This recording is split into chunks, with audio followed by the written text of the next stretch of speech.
Ms. Foo Mi Ha.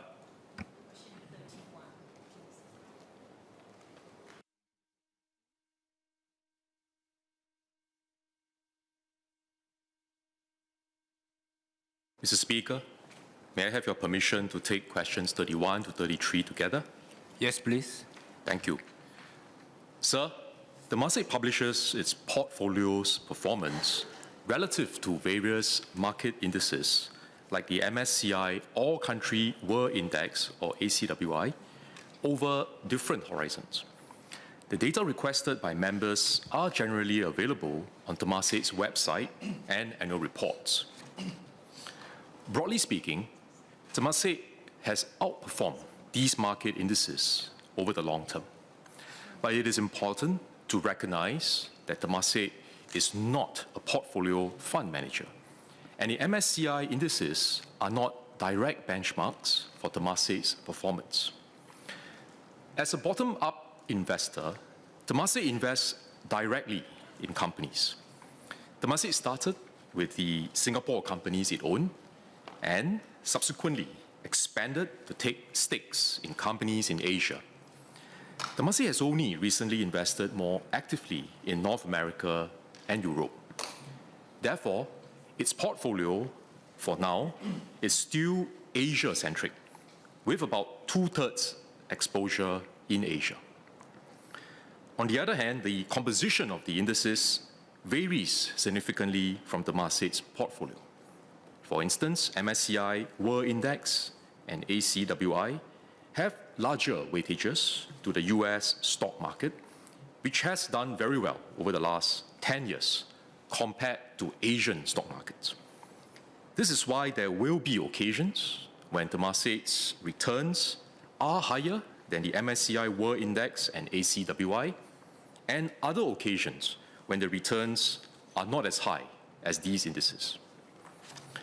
As for returns on Temasek's unlisted assets, these have registered an internal rate of return, or IRR, of 14.4% in the past 20 years, compared to 8% for its listed assets. Over the last decade, Temasek's unlisted portfolio has also generated IRR of over 10% per annum, higher than its listed portfolio. On comparisons with other sovereign wealth funds, we have previously explained that it is not straightforward to make such comparisons because the funds have different mandates, investment approaches, and risk profiles. There are also funds like Saudi Arabia's Public Investment Fund that do not report their performance on the same basis as Temasek. With regards to Temasek's performance for the latest financial year ending 31st March 2023, this was largely driven by mark-to-market losses as global investments saw a reversal of gains from the high valuations in the last 2 years. To position its portfolio for the future, Temasek has stated that it is focused on building a resilient portfolio that can withstand exogenous shocks while capturing growth opportunities.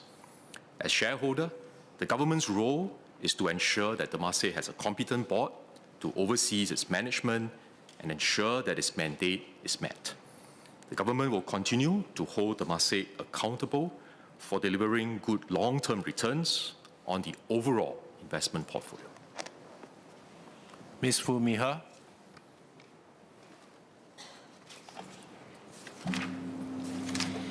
Thank you, Speaker. I have two supplementary questions for SMS. The first one is about Temasek's unlisted assets, now comprising 53% of the portfolio as at 31st March 2023. Temasek had shared, and I think SMS also touched on that, if the unlisted portfolio was marked to market, it would provide 18 billion of value uplift. So my question is, given the dominance of unlisted assets in its portfolio, what are the plans for Temasek to reflect the underlying value of this portfolio in reporting shareholder return going forward? Also, the impact of this unlisted assets performance in its contributions to its NRIC for Singapore's budget.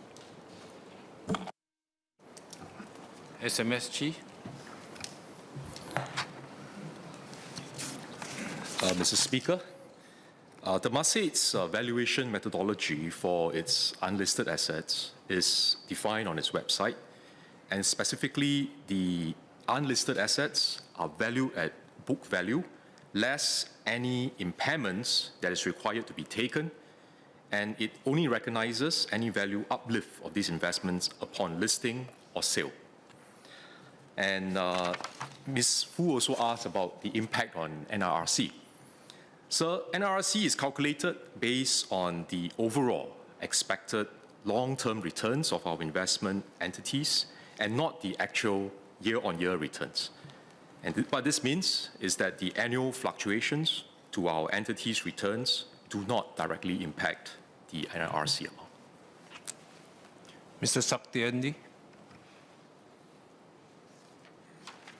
Thank you, Mr. Speaker. I have two supplementary questions for SMS Chee.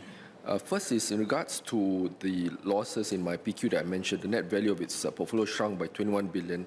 Can SMS share, I think SMS mentioned it somewhat just now, but to reassure the House, in the sense the Temasek's losses or gains in terms of threshold of the returns historically, will there be ways where SMS can actually highlight that given worst case scenarios going forward, whether what thresholds should we be comfortable in terms of dollar billion or dollar million amounts every year? Second question I have is, I think SMS mentioned that the focus on Asia is about 2/3, if I'm not mistaken, just now. Can SMS mention, given the investment climate going forward, our Temasek's assessment or MOF's assessment going forward, to what extent will be Temasek's investment domestically versus overseas going forward, given circumstances if things require domestic investments needed in Singapore? Thank you. SMS Chee Hong Tat. Mr. Speaker, I think the portfolio and the investment decisions are what we will leave to the board and the management of Temasek to decide independently. As I mentioned in my reply, what the government will do is to look at the overall portfolio returns for Temasek over the longer term.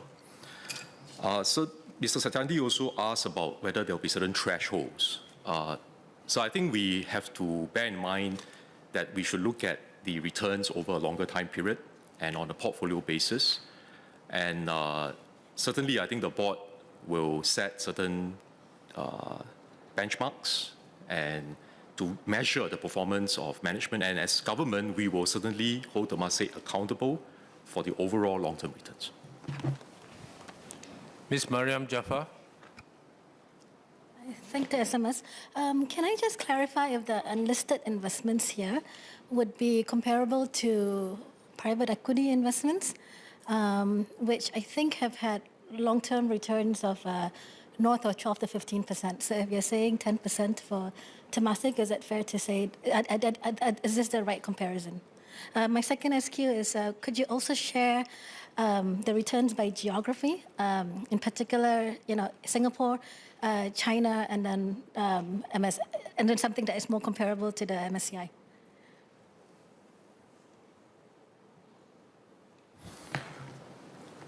Mr. Speaker, unlisted assets cover a diverse range of asset classes. It includes private equity, but it also includes infrastructure and real estate. And I think Ms. Mariam asked about the benchmarks and the comparisons. I shared in my speech, in my main reply, and let me maybe just refer to that again, that if we look at the rate of return, the IRR for Temasek's unlisted assets, these have registered an IRR of 14.4% in the past 20 years. And if you look at it, the unlisted portfolio has also generated IRR over 10% per annum over the last decade. The comparisons are not one-to-one with some of the other fund managers that Ms. Mariam may be referring to. I don't have the data in front of me right now, but as I also explained, Temasek is not a portfolio fund manager. Mr. Leong Man Wai. Thank you, Speaker. Can I ask the SMS On one clarification, I'm confused because the Temasek reported a loss of $7.3 billion, right? And then when you say the portfolio shrunk by $21 billion, then how do you reconcile the two figures? If the portfolio shrunk by $21 billion, then rightfully that should be reported as a loss as well, right? Thank you.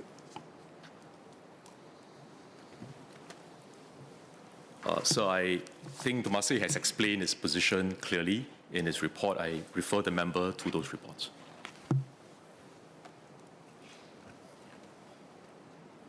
Mr. Leong Man Wai.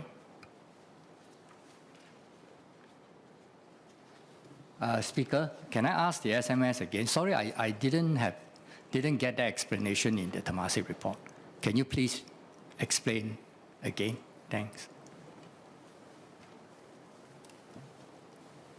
Mr. Speaker, I think I will invite Mr. Leong to have a look at what Temasek has put out previously in its annual report. And the numbers that he referred to, the numbers that he wanted to clarify, I believe these are already explained by Temasek in their annual report.